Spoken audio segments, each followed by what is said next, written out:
Today, I want to talk about my hunt that I had on Thursday. So, I learned some lessons from this hunt that I was not expecting to learn. So, the very first lesson I learned from this hunt started off in the morning.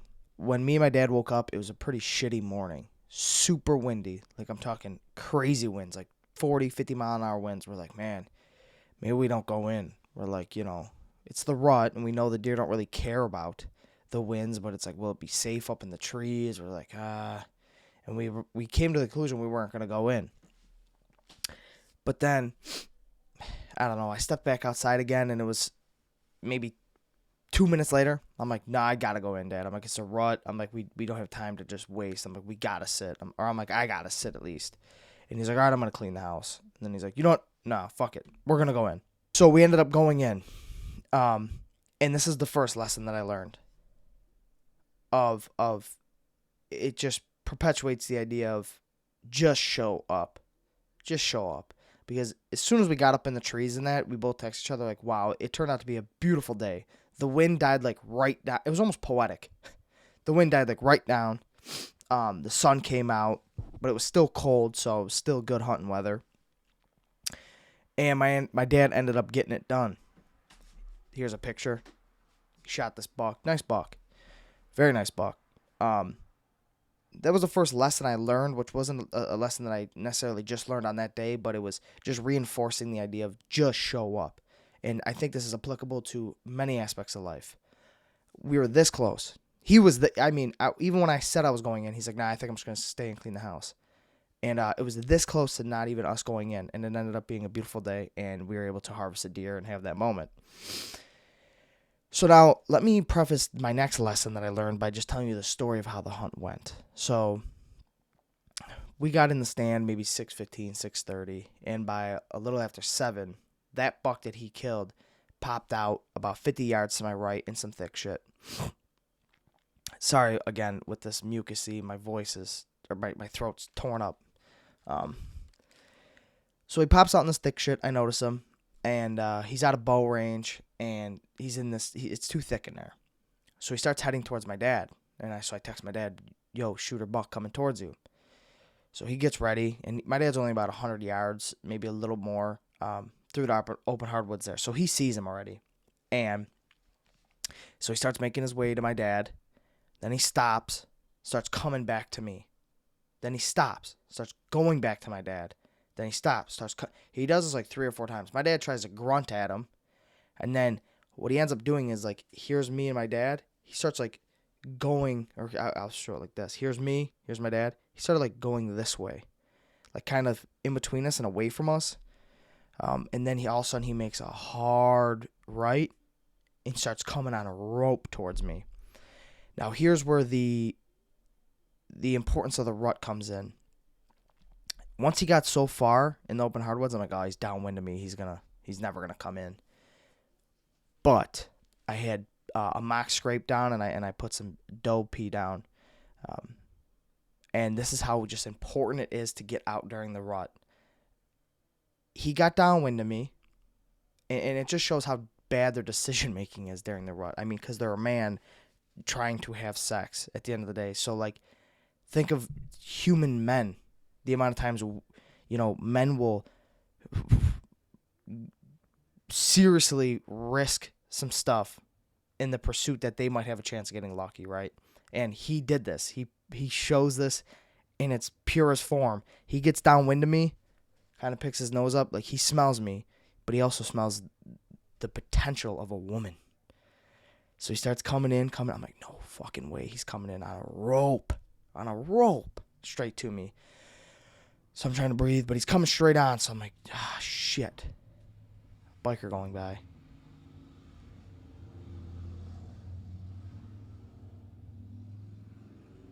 Anytime now. He just gave that little rev. Okay.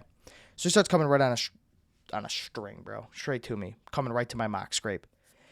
He gets about 30 yards, and he gets kind of weird because he's smelling me, but he's also smelling the piss. So he's like, you could see the gears in his head, like, I know there's danger, but there might be chicks up here.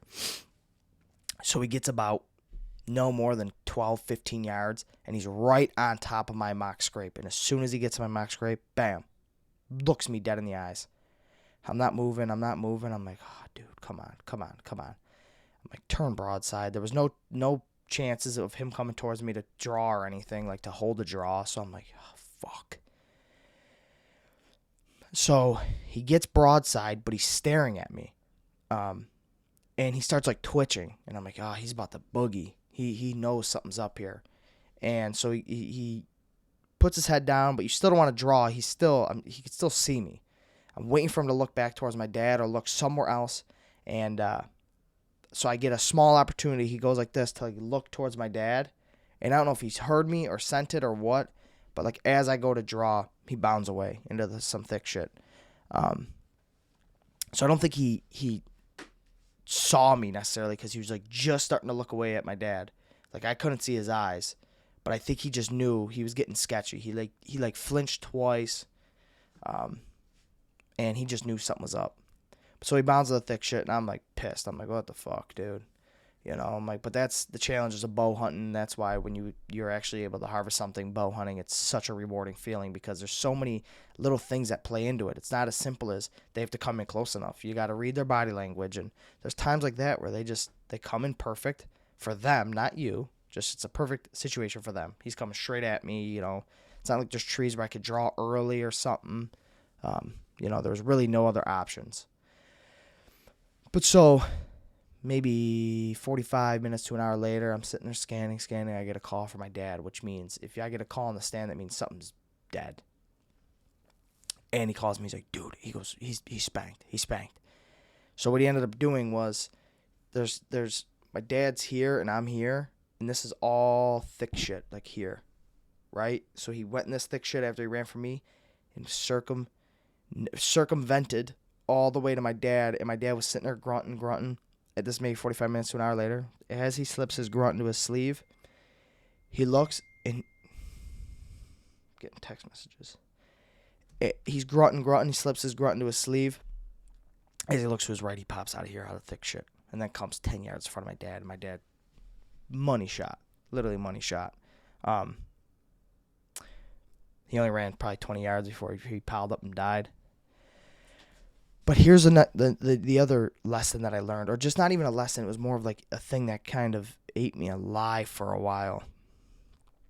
There was a moment of like jealousy and aggravation. Like, what the fuck?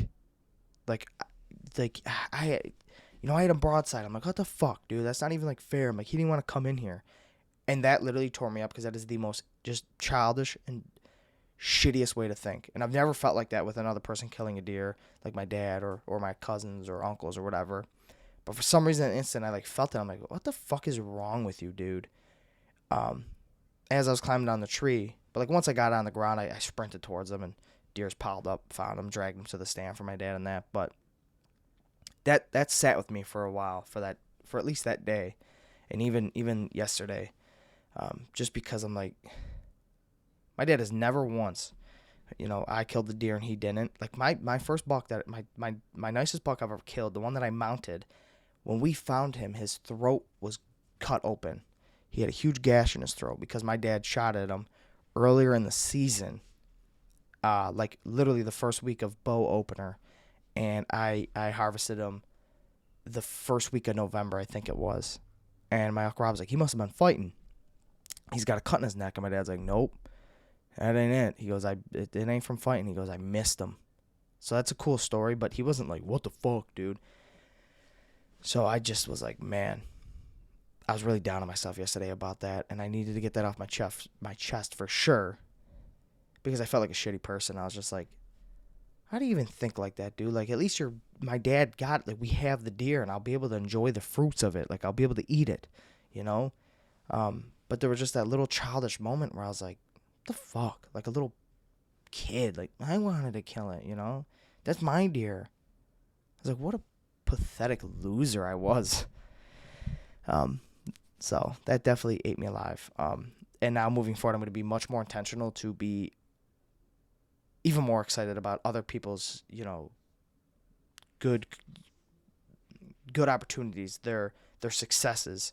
And I've never been like a jealous person in that aspect, but for some reason in that moment I was like, dude didn't even want to wake up, and now he gets to fucking kill the deer.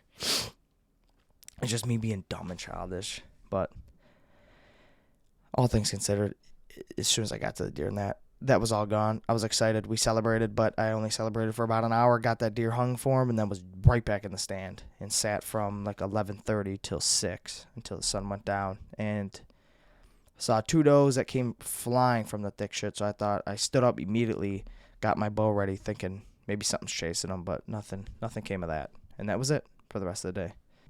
But yeah, those are the lessons I learned, and that was my day hunting the other day. You guys know the drill. I will talk to you tomorrow. Peace.